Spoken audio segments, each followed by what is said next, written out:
Now, let's dive into today's story. Chapter 1. The Perfect Evening.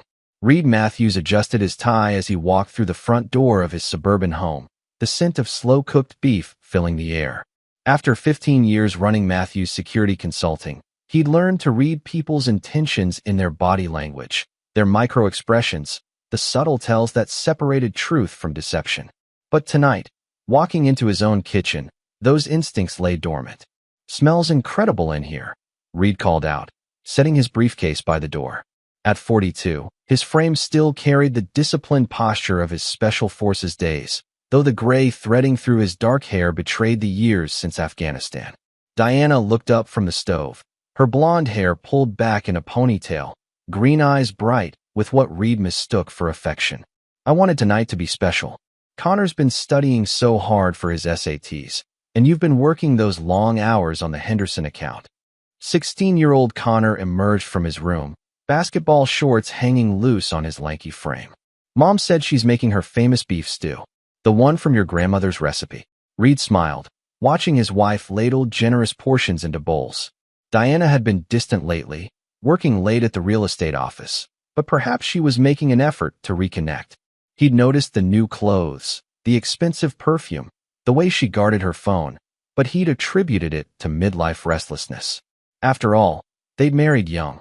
She was barely 22 when Connor was born. "Grandmother's secret was the wine reduction," Diana explained, her voice carrying an odd nervousness Reed's trained ear should have caught. "I added something extra tonight. A special ingredient." The stew was rich, hearty, perfect for the October evening. Reed and Connor ate with enthusiasm, Diana picking at her salad while watching them with an intensity that should have raised alarm bells. But Reed was tired, his guard down in the sanctuary of his own home. 20 minutes later, the room began to tilt. Reed's fork clattered against his bowl as dizziness crashed over him like a wave. Across the table, Connor's face had gone pale, his eyes struggling to focus. "Dad," Connor's voice sounded distant, distorted. "I don't feel." The kitchen spun violently. Reed gripped the table's edge, his Special Forces training screaming danger signals through the fog clouding his mind. But this wasn't an enemy ambush. This was his own home, his wife standing at the sink with her back turned, shoulders rigid. "Diana," Reed managed, his tongue thick and unresponsive. "Something's wrong. Call 911. She turned slowly, and for a fraction of a second, Reed saw something in her eyes that made his blood run cold. Not concern, not fear. Calculation. "Of course," she said, reaching for her phone with deliberate slowness. "I'm sure it's just food poisoning. These things happen." Reed's vision tunneled. Muscle memory kicked in, the same survival instinct that had kept him alive in Kandahar. Fighting through the disorientation, he stumbled toward Connor, who was sliding sideways in his chair. "We're going to the hospital." "Now." Diana stepped forward. "Reed, maybe you should rest first." "Let me call." "No." The word came out with military authority that cut through his wife's protest. Reed hauled Connor to his feet, both of them staggering like drunks. His son's arm felt heavier than his combat gear ever had. Diana's mask slipped for just an instant, revealing something cold and predatory underneath. Then she was back to playing the concerned wife. "At least let me drive. You're in no condition." I said no. Reed's hand found his car keys, muscle memory guiding him even as his vision blurred. Years of tactical training had taught him to function through injury, through exhaustion, through fear. This was no different. The drive to County General was a nightmare of weaving through traffic lights that seemed to strobe, of Connor mumbling incoherently beside him. Reed's hands gripped the steering wheel so hard his knuckles went white, fighting to keep the car between the lines as the poison, because that's what this was, his military mind finally accepted, continued its assault on his nervous system. The emergency room was a blur of fluorescent lights and urgent voices. Reed managed to get Connor onto a gurney before his own legs gave out. A nurse caught him as he stumbled. "We need to run blood tests," she said, helping him onto a bed. "What did you eat tonight?" "Beef stew," Reed replied, the words slurring despite his efforts. "My wife made it. Something's wrong. We were fine an hour ago." The tests came back fast, too fast for routine blood work. Reed's head was starting to clear when Nurse Patricia Williams rushed into his room, her face grave. She was a veteran ER nurse in her 50s, someone who'd seen everything and wasn't easily rattled. She grabbed his arm and leaned close, her voice barely above a whisper. Don't go home. Call 911 now. Reed's blood turned to ice. What? The tests show oleander poisoning. Cardiac glycosides. This wasn't accidental. Her eyes darted toward the hallway, then back to him. Someone tried to kill you and your son, and they knew exactly what they were doing. Chapter 2. Unraveling Threads. Reed's mind snapped into tactical mode, the fog of poison replaced by crystal-clear focus. Oleander. He knew about oleander from his Special Forces SEER training, survival, evasion, resistance, escape. The plant was common in suburban landscaping, deadly when prepared correctly, and left a very specific toxicological signature. How long do we have? He asked Nurse Williams, his voice steady despite the implications crashing through his consciousness. You're both past the worst of it. You got here in time, and you're both young and strong. But Reed. She paused, using his first name with the familiarity of someone delivering life-altering news. Whoever did this will know the timeline. They'll expect you to be incapacitated for at least 6 hours, probably longer. My wife, Reed said, the words tasting like poison themselves. She's the only one who had access to our food tonight. Nurse Williams nodded grimly. The police will want to speak with you, but I'd suggest you think carefully about your next moves. People who use oleander aren't amateurs. Reed's phone buzzed with a text from Diana. How are you feeling? Doctor says it might be food poisoning. I'm staying here to clean up and wait for your call. The casual tone made his stomach churn worse than the poison had. While he and Connor had been fighting for their lives, Diana was cleaning up, destroying evidence, most likely. I need to make some calls, Reed told the nurse. His first call was to Marcus Webb, his business partner and former Army Ranger buddy, who handled the technical side of Matthew's security. Marcus answered on the first ring. Reed? It's past midnight. What's going on? I need you to activate the home security system remotely. Full surveillance, all cameras, audio recording. And I need it done quietly. Done. But why? Someone just tried to poison Connor and me. I need to know what Diana's doing right now. There was a pause. Jesus Christ. I'm pulling up the feeds now. Reed, she's not alone. Reed's jaw tightened. Who's with her? Big guy, blonde hair, looks like he spends a lot of time at the gym. They're in your kitchen. She's cleaning everything with bleach, and he's checking the garbage disposal. The betrayal hit harder than the poison. Reed had suspected Diana might be having an affair. The signs had been there.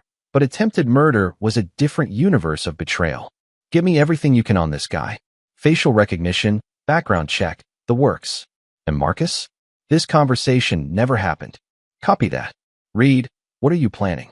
Reed watched Connor sleeping in the next bed, his son's face pale but peaceful, unaware of how close he'd come to death. How close they'd both come to being erased so Diana could start fresh with her lover. Justice, Reed replied. Over the next 2 hours, while pretending to rest, Reed built a picture of his wife's deception with the methodical precision that had made him one of the Army's most effective operators. Marcus fed him intelligence through secure channels. The man in Reed's kitchen was Shane Morrison, 34, a personal trainer at Elite Fitness where Diana had started working out 6 months ago.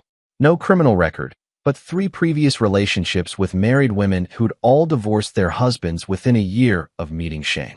A pattern predator who specialized in breaking up families. Bank records showed Diana had been draining their joint savings account gradually over the past 4 months, moving money to an account Shane had helped her open. She'd also increased Reed's life insurance policy to $2 million just 3 months ago, claiming it was for Connor's college fund. The planning was extensive, sophisticated. This wasn't a crime of passion, it was a calculated execution. Reed's phone buzzed again. Diana, doctor says you need to stay overnight for observation. I'll pick you both up in the morning. Love you. The hypocrisy was breathtaking. She was checking on the success of her murder attempt while texting loving messages. Reed typed back, Connor's feeling much better. They might release us in a few hours. I'll call when we're ready. Then he called Detective Lauren Hayes, a contact from his security consulting work. Lauren specialized in domestic crimes and had seen enough poisoning cases to know the patterns. Reed? It's 3 a.m. This better be good. Someone tried to kill me and my son tonight. Oleander poisoning. My wife made dinner, and she's the only one who had access to our food. Lauren's voice sharpened. Where are you now? County General. We're stable, but I need advice. I have evidence that she's been planning this with her lover. I have video of them destroying evidence right now. Reed, listen to me carefully. Do not go home. Do not confront them. File a police report, and let us handle this. And let them lawyer up and walk away? Lauren, you know how these cases go. Without a confession or someone catching them in the act, it's nearly impossible to prove intent with poisoning. What are you thinking? Reed's voice carried the cold calculation that had made him lethal in Afghanistan. I'm thinking about giving them exactly what they want. Let them think their plan worked. By dawn, Reed had his strategy. He would let Diana and Shane believe they'd succeeded in eliminating him and Connor, then systematically destroy everything they cared about before revealing that he was very much alive and very much aware of their betrayal. The first phase would require him to disappear convincingly. The second phase would require patience. The third phase would require the skills the army had taught him, skills Diana had no idea her husband possessed. As he watched Connor wake up, groggy but healthy, Reed made a promise. His wife and her lover had made the mistake of targeting his son. They would learn that some betrayals can never be forgiven, and some men can never be defeated. The war was just beginning. Chapter 3. The Art of Disappearing. Reed discharged himself and Connor from the hospital at 6 a.m., using his security clearance to access a service exit that bypassed the main cameras. Years of tactical planning had taught him that the first rule of any operation was controlling information flow, and right now, Diana couldn't know they'd survived her murder attempt intact. Dad, I don't understand why we can't just go home, Connor said as Reed guided him toward Marcus's waiting SUV in the hospital parking garage. Because home isn't safe right now, son. Reed's voice carried a gravity that made Connor straighten up. Your mother tried to kill us last night. The words hung in the air like a physical blow. Connor's face went through several emotions: disbelief, confusion, then a dawning horror as the pieces clicked into place. The stew. That's why she didn't eat any. That's why she kept watching us. Connor's voice cracked. Mom really tried to. She wanted us dead? Reed placed a firm hand on his son's shoulder. Yes, and until we understand why and who she's working with, we need to stay invisible. Marcus Webb emerged from behind the SUV, his weathered face grim. At 38, Marcus still carried himself like the ranger he'd once been, compact and alert. I've got a safe house set up, my cabin in the mountains. Off-grid, secure, and completely untraceable to either of you. During the drive, Reed outlined the situation for Connor, watching his son process the reality that his mother had become a stranger willing to commit murder. It was a hard lesson about trust, but Connor needed to understand the stakes. She's been having an affair with a personal trainer named Shane Morrison, Reed explained. They've been planning this for months. Moving money, increasing life insurance, probably planning to disappear together once we were out of the picture. Connor stared out the window at the passing landscape. How long have you known? I suspected the affair for a few weeks. The attempted murder? I figured that out when the toxicology results came back. Reed's voice softened slightly. I'm sorry you had to learn about your mother this way. What happens now? Reed's expression hardened. Now we make them pay for what they've done. The cabin was 40 miles outside the city, accessible only by a winding dirt road that would make surveillance nearly impossible. Marcus had stocked it with enough supplies for a month, along with communication equipment that couldn't be traced back to any of them. First priority is making Diana think her plan worked, Reed explained as they settled into the rustic interior. Marcus is going to have our car found abandoned near Devil's Lake. When the police investigate, they'll discover we never made it home from the hospital. What about security cameras? Connor asked, his analytical mind, so much like Reed's, already working through the logistics. Taken care of. Marcus has a contact who'll edit the hospital footage to show us leaving through the main entrance, then disappearing into the parking lot. The timeline will suggest we were still heavily affected by the poison when we left. Marcus nodded. I've also planted evidence suggesting you might have driven toward the lake in a confused state. Your car will be found there with the doors open, suggesting you both wandered into the water while disoriented. Clever, Connor said, and Reed felt a complicated mix of pride and sadness at his son's quick grasp of deception tactics. Over the next 48 hours, Reed and Marcus orchestrated a perfect disappearance. Diana reported them missing when they didn't return home, playing the part of the worried wife with award-worthy performance. She gave tearful interviews to local news stations, describing how her husband and son had been acting strangely after dinner, how she'd begged them to stay at the hospital. Reed watched these performances from the cabin's secure internet connection, studying his wife's body language with the analytical eye of someone trained to detect deception. She was good, very good. But she made one crucial mistake. She showed no genuine grief, only the performance of grief. She's actually enjoying this, Connor observed, watching his mother's second news interview. Look at her eyes. She's not sad. She's excited. Reed nodded, proud of his son's developing awareness. She thinks she's won. She thinks she's free to start a new life with Shane, probably using our life insurance money to fund it. Meanwhile, Marcus was conducting deep surveillance on both Diana and Shane. The picture that emerged was damning. Shane had a pattern of targeting married women, seducing them, then convincing them to eliminate their husbands. He'd never been caught because he was careful to let the women do the actual killing while he maintained plausible deniability. This guy's done this before, Marcus reported on day 3. I found records of 3 previous married girlfriends whose husbands died under suspicious circumstances. 1 car accident, 1 apparent suicide, 1 heart attack that might have been induced.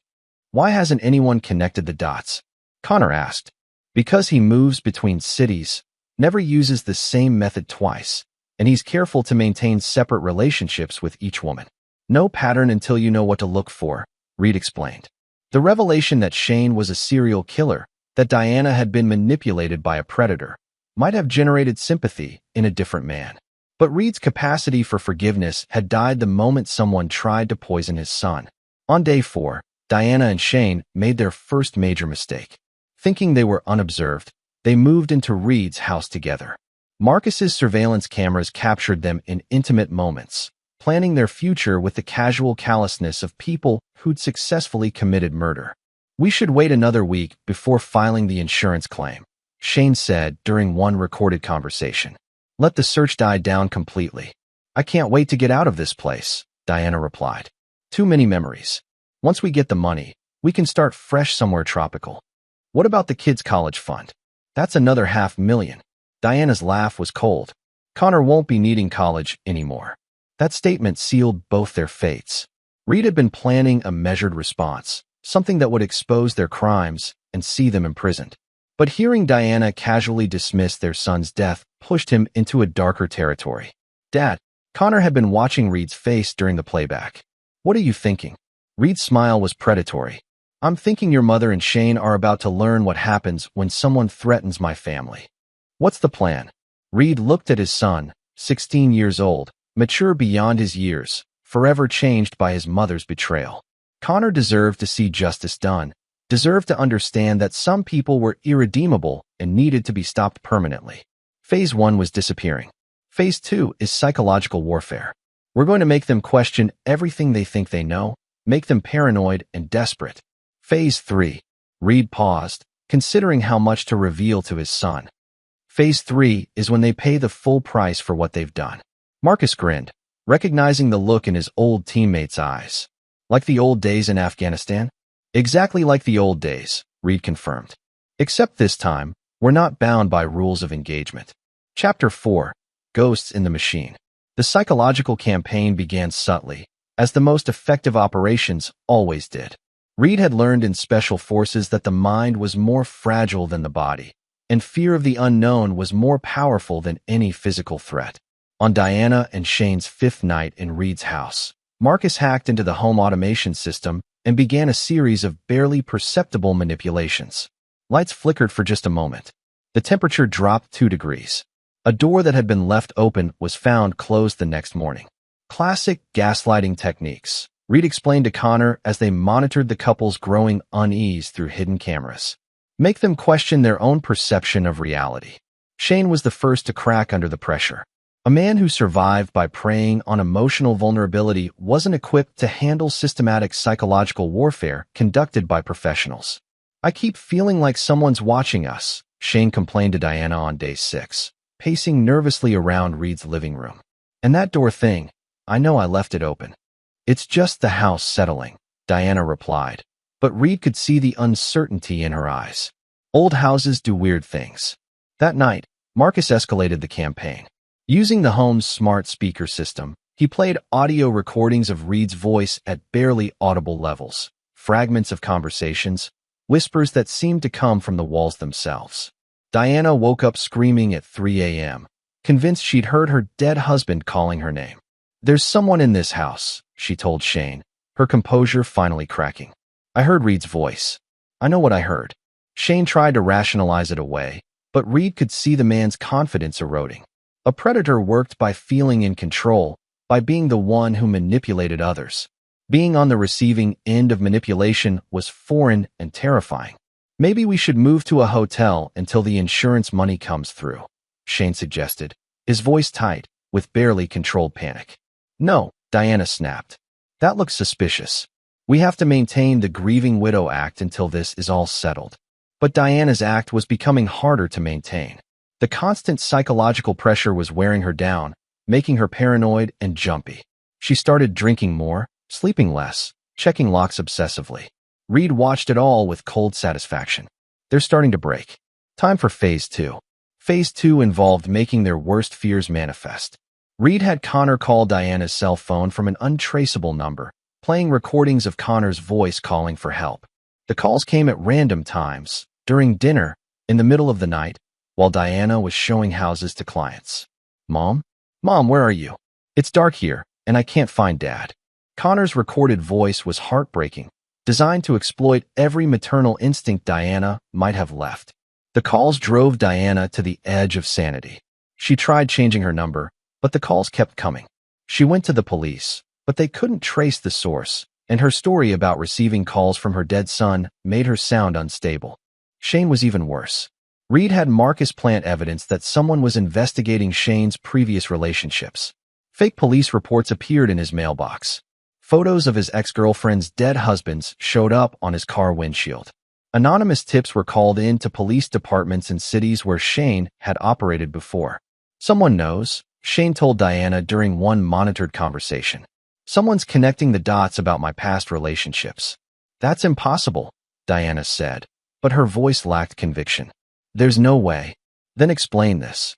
Shane showed her a photograph that Marcus had planted, a composite image showing Shane with all three of his previous victims' wives.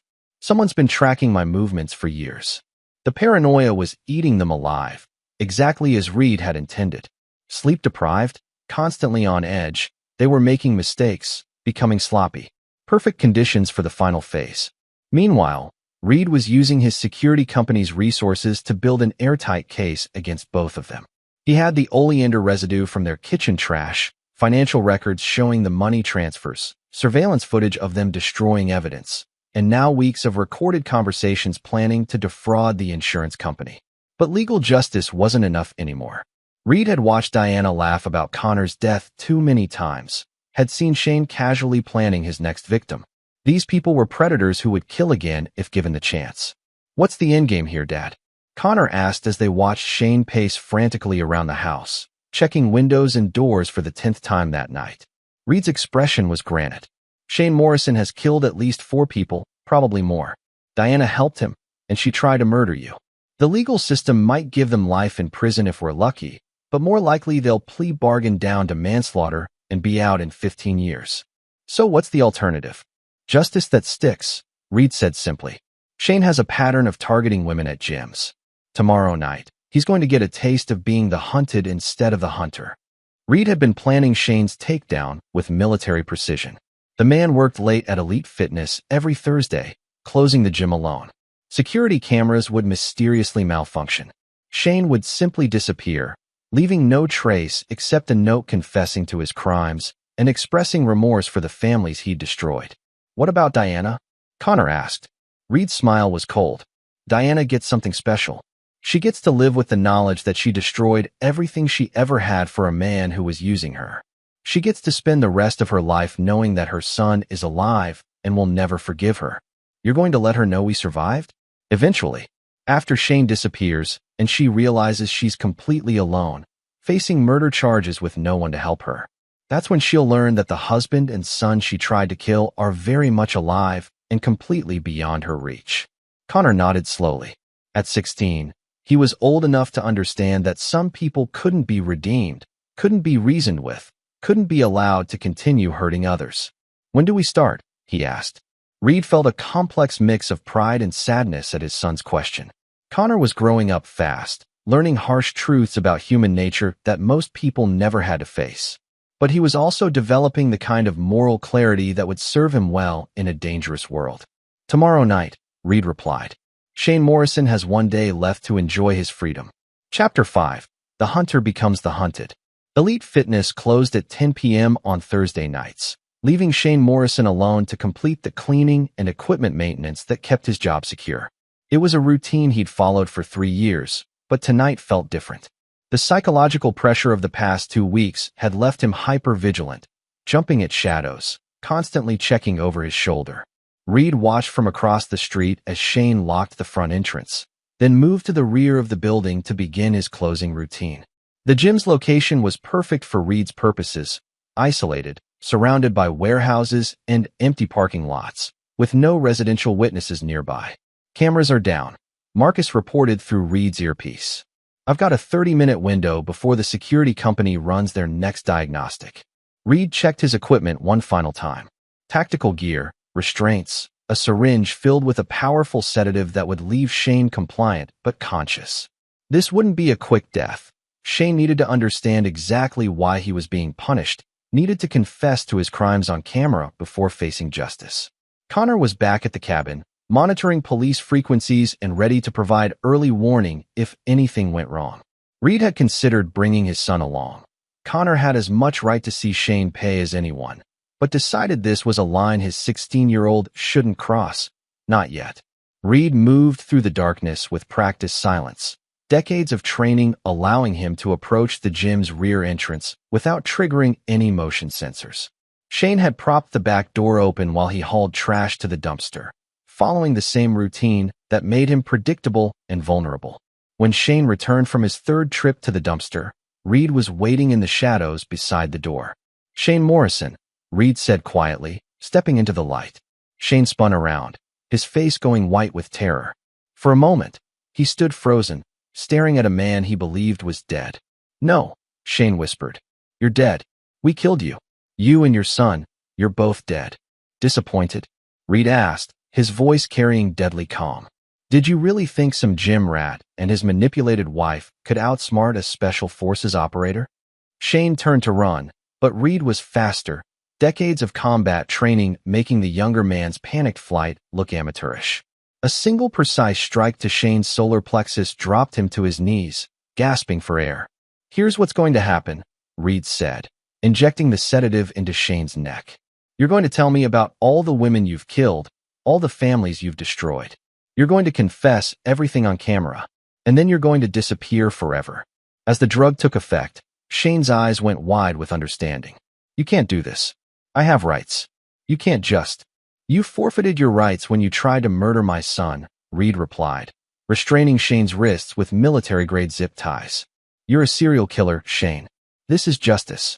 Reed loaded Shane into a windowless van and drove to a warehouse Marcus had prepared, soundproof, isolated, equipped with cameras and recording equipment. Shane would have his chance to confess, to provide closure for the families of his previous victims, before facing the consequences of his choices. The confession took 3 hours. Broken by fear and the psychological pressure of the past weeks, Shane detailed 4 murders spanning 7 years. Each case followed the same pattern: seduce a married woman, manipulate her into believing she needed to eliminate her husband, then help plan and execute the murder while maintaining plausible deniability. Diana was just the latest, Shane admitted, his voice hollow with defeat. "I picked her because her husband looked military, looked dangerous. I thought it would be more challenging, more exciting." "Tell me about the oleander," Reed demanded. "Diana researched it, found out it was undetectable in most standard autopsies unless they knew what to look for. We tested it first on her neighbor's dog to make sure we had the dosage right." The casual admission of animal cruelty was the final straw. Reed had been prepared to give Shane a quick death, relatively speaking. Now he changed his mind. "You're going to write a full confession," Reed instructed, placing a laptop in front of Shane. "Every detail, every victim, every crime. And then you're going to record a video apology to their families. Shane complied, broken by fear and the realization that his predatory career was over. The confession was thorough, providing evidence that would give the families of his victims the closure they deserved. As dawn approached, Reed prepared for the final phase. Shane would disappear completely, his body never found, leaving only the confession and the mystery of his vanishing. Diana would wake up to find herself alone, facing murder charges with no accomplice to share the blame. "Please," Shane begged as Reed prepared the final injection. "I'll do anything. I'll testify against Diana, You had your chance to choose differently," Reed replied. "You chose to be a predator. Predators don't get mercy." The injection was quick and clean. Shane's heart stopped within minutes, his body going limp in the chair. Reed felt no satisfaction, no triumph. Only the cold certainty that one more threat to innocent families had been permanently removed. Marcus arrived as scheduled to help dispose of the body. Shane Morrison would vanish without a trace, his abandoned car found days later in another state with evidence suggesting he'd fled the country. Police would eventually discover his confession video, providing justice for his previous victims' families. "One down," Marcus observed as they completed the cleanup. "One down," Reed agreed. Now it's Diana's turn. But Diana's punishment would be different, more subtle, designed to make her suffer as much psychologically as Shane had physically. She would face the legal system alone, abandoned by her accomplice, knowing her son was alive and would never forgive her betrayal. Reed drove back to the cabin as the sun rose, ready to begin the final phase of his revenge. Diana had taken everything from him, his marriage, his trust, his sense of safety in his own home. She tried to murder his son. Now she would learn what it meant to lose everything, to face the consequences of her choices with no one to help her, no one to blame, and no way to escape the justice she'd earned. The war was almost over. Chapter 6: The Widow's Dilemma.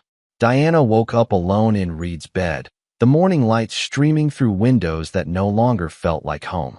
Shane hadn't come to bed the night before, and his phone was going straight to voicemail. For the first time since their murder plot began, Diana felt genuinely afraid. She found Shane's gym bag missing from the closet, along with some of his clothes. Had he abandoned her? Had the psychological pressure of the past weeks finally driven him to run? The thought sent ice through her veins. Without Shane, she was completely alone, facing potential murder charges with no one to corroborate her story about food poisoning. Diana tried calling Elite Fitness, but the manager said Shane hadn't shown up for his opening shift. His car was gone from the driveway. It was as if he'd simply vanished. By afternoon, panic was setting in. Diana drove to Shane's apartment, using the spare key he'd given her, and found it partially emptied. His passport was gone, along with the emergency cash he kept hidden in his dresser. But his laptop was still there, and Diana's blood ran cold when she saw what was on the screen. A video file labeled Confession, Shane Morrison. With trembling hands, Diana clicked play and watched her lover confess to multiple murders, including their plot against Reed and Connor. The video was clearly recorded under duress. Shane's face was bruised, his voice shaking with terror, but every word was damning. Worse, he implicated her completely, describing her role in planning the oleander poisoning, her financial motivations, even her casual dismissal of Connor's death.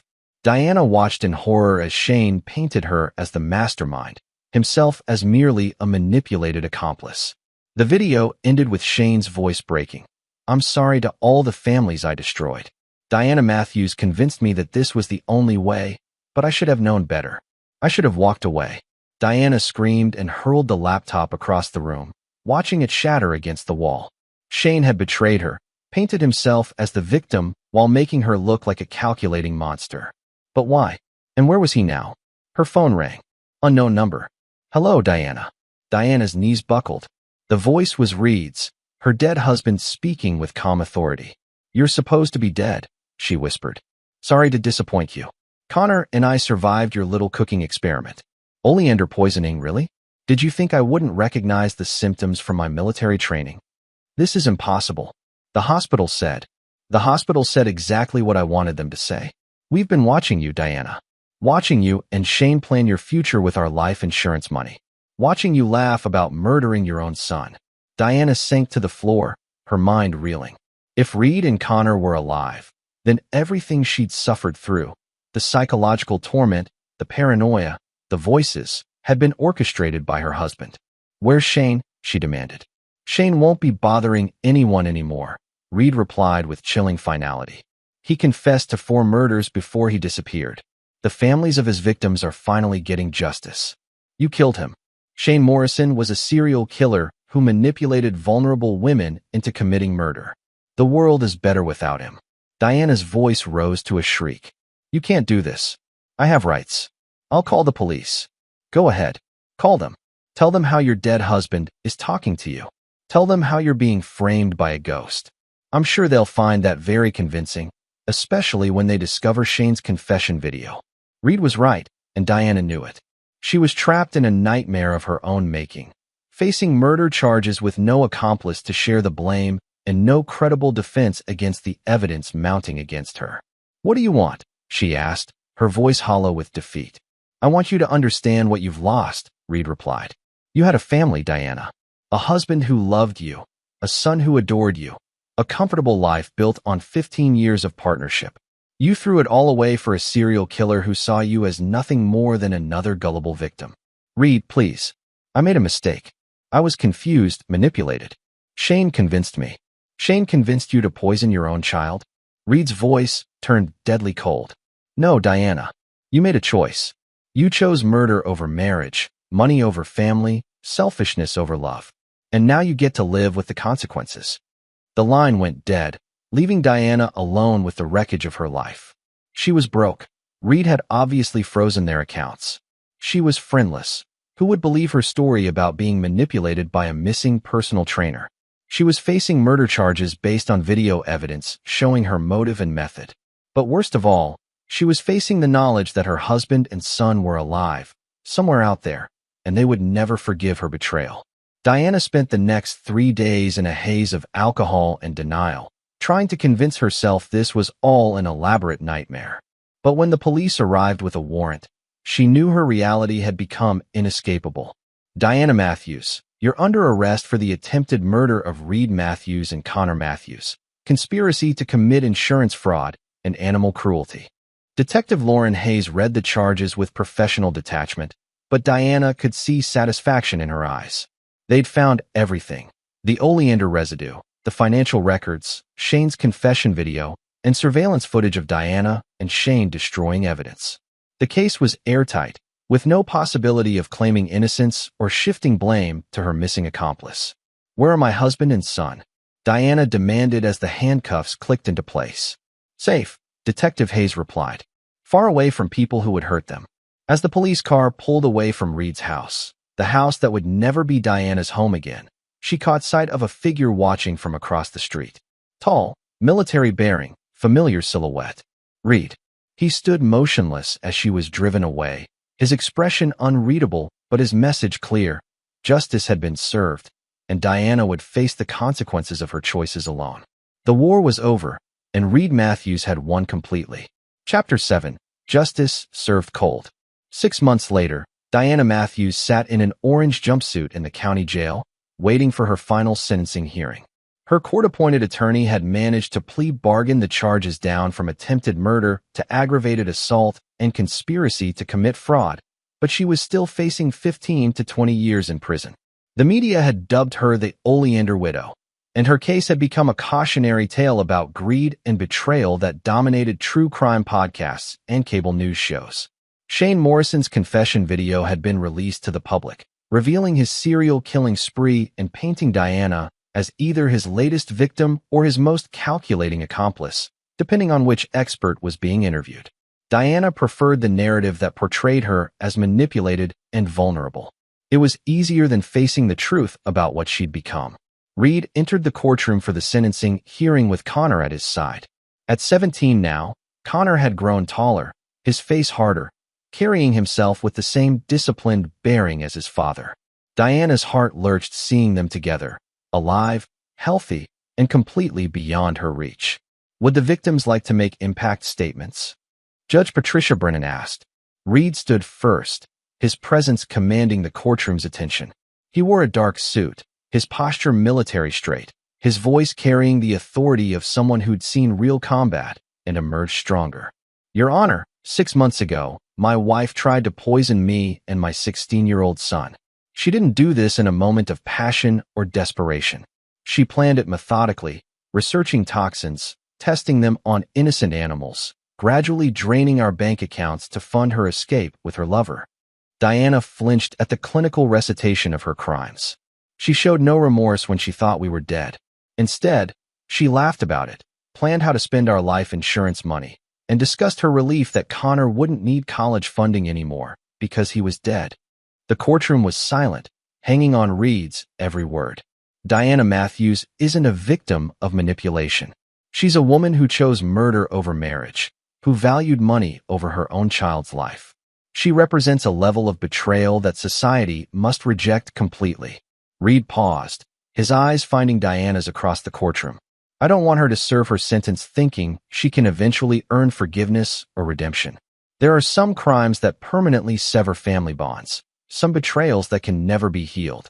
Diana Matthews is no longer my wife, no longer Connor's mother, no longer part of our family in any meaningful way. He sat down, and Connor stood to give his statement. Diana's heart broke seeing her son, her baby, look at her with such cold hatred. My mother tried to kill me, Connor began, his voice steady but carrying undertones of hurt that would probably never fully heal. Not because I'd done anything wrong, but because I was inconvenient to her new life plan. She was willing to poison her own child for money. Diana wanted to interrupt, to explain, to somehow make him understand that she'd been confused, manipulated, desperate. But Connor's next words destroyed any hope of reconciliation. I've spent 6 months in therapy trying to understand how a mother could do what she did. The conclusion I've reached is that Diana Matthews was never really my mother in any way that mattered. Real mothers protect their children, sacrifice for them, love them unconditionally. Diana Matthews is just a woman who happened to give birth to me before deciding I was worth more dead than alive. Connor's voice hardened, showing glimpses of the man he was becoming. I don't forgive her. I won't forgive her. And I don't want her to waste her time in prison hoping that someday we'll have a relationship again. That possibility died when she put oleander in our dinner. Judge Brennan called for Diana's final statement before sentencing. Diana arose on shaking legs, looking at the husband and son she'd tried to murder, searching for any trace of the love they'd once shared. Reed, Connor, I know I made terrible mistakes. I was confused, manipulated by Shane into believing things that weren't true. I never wanted to hurt you. I was sick, not thinking clearly. Reed's expression didn't change. Connor looked through her like she was invisible. I understand if you need time to heal, but I hope someday we can rebuild our family. I hope you can find forgiveness in your hearts. The defendant will rise for sentencing, Judge Brennan announced. Diana stood, her legs barely supporting her weight. Diana Matthews, you have been convicted of aggravated assault with intent to cause bodily harm, conspiracy to commit insurance fraud, and animal cruelty. These crimes represent a profound betrayal of the most basic bonds of family and marriage. Judge Brennan's voice carried obvious disgust. You targeted your own husband and minor child with a deadly poison, not in self-defense or moment of passion, but as part of a calculated scheme to benefit financially from their deaths. The court finds no mitigating circumstances that excuse or explain this level of betrayal. Diana closed her eyes, bracing for the worst. You are hereby sentenced to 20 years in state prison, with possibility of parole after serving 15 years. You are also ordered to pay full restitution for medical expenses, legal fees, and emotional damages to the victims. 20 years. Diana would be 55 when she got out, assuming she survived prison and earned parole. Her life was effectively over. As the bailiff approached with shackles, Diana looked one last time at Reed and Connor. They stood together, united in their rejection of her, ready to move forward with their lives without looking back. Reed, Diana called out desperately. Please don't let our son grow up hating his mother. Reed's reply was quiet but carried clearly across the courtroom. Connor doesn't have a mother anymore. You made sure of that when you tried to kill him. As Diana was led away in chains, she heard Connor speak to his father. Are we really done with her forever? Forever, Reed confirmed. Some people can't be redeemed, can't be forgiven, can't be trusted again. Diana made her choice, and now she gets to live with it. Diana disappeared into the prison system, becoming just another number in an orange jumpsuit. Reed and Connor walked out of the courthouse together, free to build new lives without the shadow of betrayal hanging over them. Justice had been served, complete and final. Chapter 8. New Beginnings. 2 years after the trial, Reed Matthews stood in the kitchen of his new house, watching Connor flip pancakes with the easy confidence of someone who'd learned to be self-sufficient early. At 19, Connor had grown into a young man who carried himself with quiet strength, the kind of person who could handle whatever life threw at him. "Dad, you're going to be late for your interview," Connor observed, sliding perfectly golden pancakes onto Reed's plate. Reed checked his watch. In an hour, he had a meeting with the Department of Justice about a consulting contract to help train federal agents in domestic terrorism prevention. His security company had grown exponentially after the media attention from Diana's case, with law enforcement agencies recognizing his expertise in identifying and stopping dangerous individuals before they could act. "Are you sure you're okay with me taking this contract?" Reed asked. The DOJ position would require significant travel, leaving Connor alone more often. Connor rolled his eyes with good-natured exasperation. "Dad, I'm starting my sophomore year at college in the fall. I think I can handle being alone for a few days at a time." Connor had chosen to study criminal psychology, partly inspired by his experience with Diana and Shane. He wanted to understand what drove people to betray their families, to hurt the people who loved them most. Reed was proud of his son's academic success, but worried about the emotional toll of studying such dark aspects of human nature. "Any word from the lawyers about Diana's appeal?" Connor asked, his tone carefully neutral. "Denied. She'll serve the full 20 years. Reed had stopped feeling satisfaction from Diana's punishment months ago. Justice had been served, but dwelling on revenge was no way to live. Connor nodded. They rarely discussed Diana anymore, having processed their anger and hurt through extensive therapy. Dr. Rebecca Santos had helped them understand that healing meant accepting the loss of the woman they'd thought they knew while refusing to let her betrayal define their future. "I ran into Mrs. Peterson at the grocery store yesterday," Connor mentioned. "She asked if we were doing okay, said she thinks about us whenever she sees oleander bushes in people's yards." Their old neighbor had been horrified to learn what Diana had done, especially after Diana had borrowed her pruning shears to trim garden plants that turned out to be oleander preparation. Mrs. Peterson had felt guilty for unknowingly facilitating attempted murder. "How did that make you feel?" Reed asked, using the therapeutic language they'd both learned. "Mostly okay. A little sad that Diana's actions affected so many people beyond just us. Mrs. Peterson didn't do anything wrong, but she'll always carry guilt about those pruning shears." Reed felt pride in his son's emotional maturity. Connor had processed his trauma in healthy ways, emerging stronger rather than bitter. He'd even started volunteering with support groups for children whose parents had committed violent crimes, helping other kids navigate the complex emotions of loving someone who'd hurt them. Speaking of Mrs. Peterson, Connor continued. "She mentioned that Diana tried to call her collect from prison last week. Wanted Mrs. Peterson to pass along a message to us." Reed raised an eyebrow. "What kind of message?" "The usual. She's sorry. She was sick. She wants to talk to us. She hopes we can forgive her someday." Connor's voice carried no emotion. Mrs. Peterson hung up and blocked prison calls from her number. They'd been getting indirect contact attempts from Diana for months.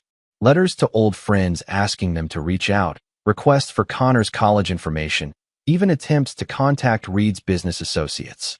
Diana seemed unable to accept that her relationship with her family was permanently severed. "She's never going to stop trying," Connor observed. In her mind, this is all just a temporary setback that can be fixed with enough apologies and time. Reed nodded. Diana's inability to accept responsibility or consequences was exactly what had made her dangerous in the first place. Even now, she was crafting narratives that minimized her guilt and maintained hope for eventual reconciliation. That's why we have lawyers handling all contact from her. She doesn't get to force her way back into our lives through persistence. Reed's phone buzzed with a text from Marcus. Shane Morrison's body found by hikers in Colorado. Natural mummification from the climate. Case officially closed. Reed showed the message to Connor, who read it without expression. "How do you feel about that?" Reed asked. Connor considered the question seriously. "I feel like justice was served. Shane was a serial killer who would have kept killing if you hadn't stopped him. I'm not sorry he's dead, and I'm not sorry you're the one who killed him. Reed appreciated his son's honesty. They discussed Shane's fate extensively in therapy, with Dr. Santos helping Connor process the complex emotions of knowing his father had killed someone, even someone who deserved it. I don't regret stopping Shane, Reed said, but I don't want you to think that killing is the answer to every problem. What I did was vigilante justice, which is dangerous for society if it becomes normalized. I understand the difference between your situation and general conflict resolution, Connor replied with a slight smile. You're not raising a future serial killer, Dad. Reed finished his breakfast and prepared for his interview. The DOJ contract would involve traveling to different field offices, teaching agents to recognize the warning signs of domestic violence escalation, financial crime patterns, and psychological manipulation tactics that predators like Shane used. Are you excited about the job? Connor asked as Reed gathered his materials. Yes. It feels like turning our experience into something that can help other families avoid what we went through. Connor hugged his father goodbye, a gesture that had become more meaningful since their ordeal. They'd learned not to take each other for granted, to appreciate the family bond that had survived Diana's attempt to destroy it. Dad, when you get back from DC, want to help me move into my dorm? Reed smiled. Wouldn't miss it. Just promise me you'll call if any girls try to poison you. Very funny, Connor laughed. I think my trust issues will keep me single for a while anyway. As Reed drove toward his interview, he reflected on how much their lives had changed. Diana's betrayal had nearly destroyed them, but they'd emerged stronger, closer, and more appreciative of the bonds that truly mattered. They'd built new lives from the ashes of the old ones, proving that some families could survive anything when they were built on genuine love rather than obligation or convenience. The future looked bright, and Diana Matthews was finally, truly, in their past where she belonged. Chapter 9. Full Circle. 5 years after the trial, Reed Matthews sat in his office reviewing case files when his assistant knocked on the door with an expression of concern. Mr. Matthews? There's a woman here to see you. She says her name is Linda Morrison, and she needs to talk to you about your wife's case. Reed's blood chilled. Morrison? Shane's sister, perhaps? Or another relative seeking answers about what had happened to their missing family member. Send her in, Reed decided. Better to face whatever this was directly. Linda Morrison was a woman in her 40s with prematurely gray hair and eyes that carried the weight of someone who'd seen too much tragedy. She moved with nervous energy, clearly uncomfortable but determined. Mr. Matthews, thank you for seeing me. I'm Shane Morrison's older sister. Reed kept his expression neutral. I'm sorry for your loss. Linda's laugh was bitter. Loss? Shane was a monster who destroyed families for sport. When his confession video was released, I finally understood why so many of his girlfriends ended up widowed. She sat down without being invited, her hands trembling slightly. I'm not here to grieve for Shane. I'm here to thank you for stopping him.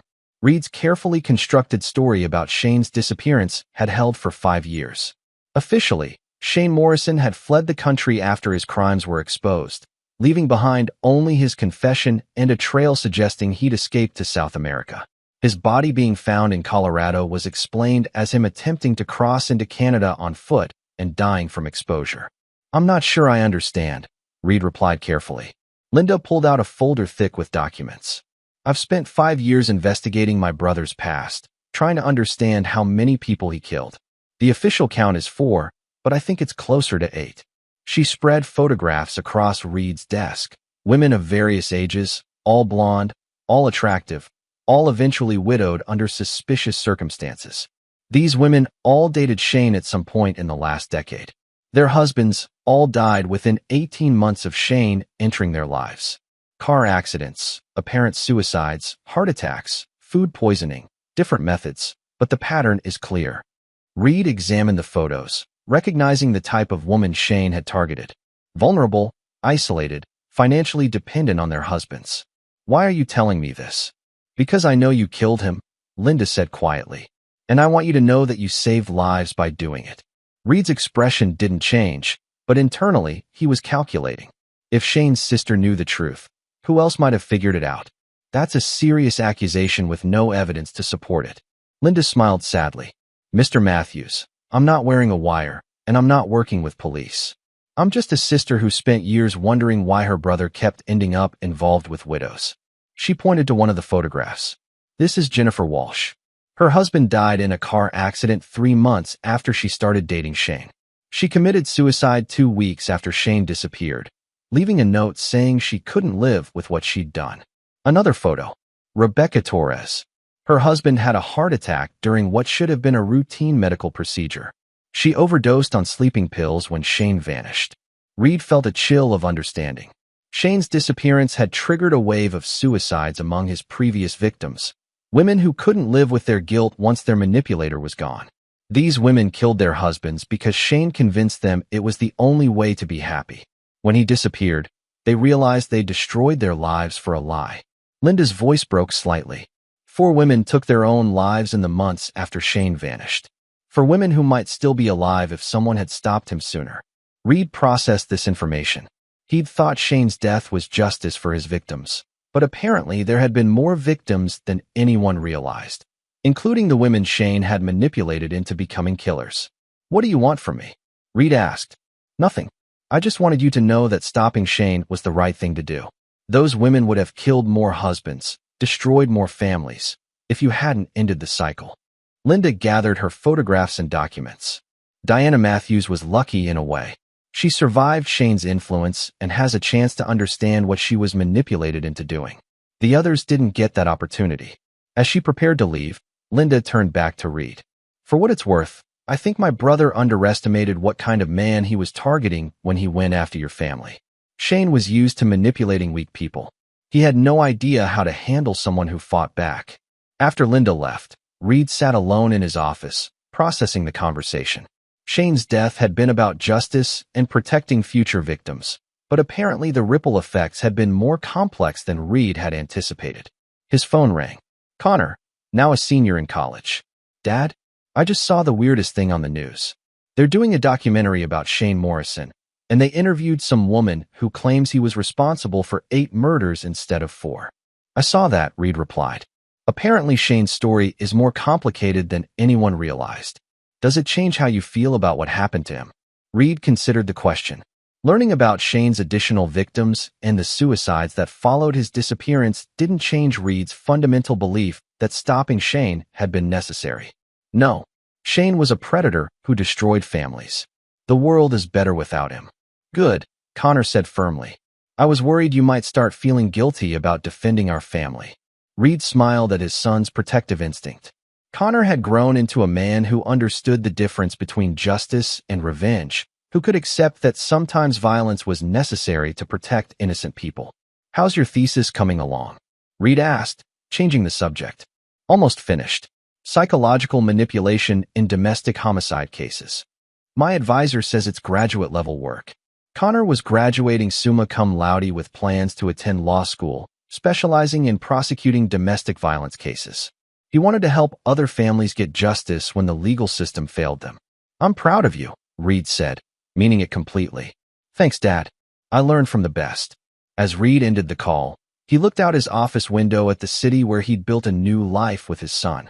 Diana was serving her sentence in a prison 400 miles away, her appeals exhausted, her attempts to contact them finally stopped by restraining orders and blocked communications. Shane Morrison was dead and buried, his victims finally able to rest knowing their killer would never hurt another family. Reed Matthews had survived the ultimate betrayal and emerged stronger, teaching his son that some people couldn't be saved or forgiven, but that justice was always worth pursuing. The war was over, and they had won completely. Years later, when true crime documentaries examined the case, they would focus on Diana's transformation from suburban housewife to attempted murderer, on Shane's pattern of manipulation and murder, on the ripple effects that destroyed multiple families. But they would never quite understand the most important part of the story, that sometimes, when the system fails, when predators think they've found easy prey, when evil people make the mistake of targeting the wrong family, justice finds a way. Reed Matthews had been a soldier, a protector, a father. When his family was threatened, he'd done what soldiers do. He'd eliminated the threat and protected the innocent. Some stories don't have complicated moral lessons or ambiguous endings. Sometimes, evil is stopped by good people who refuse to be victims. Sometimes, justice is that simple.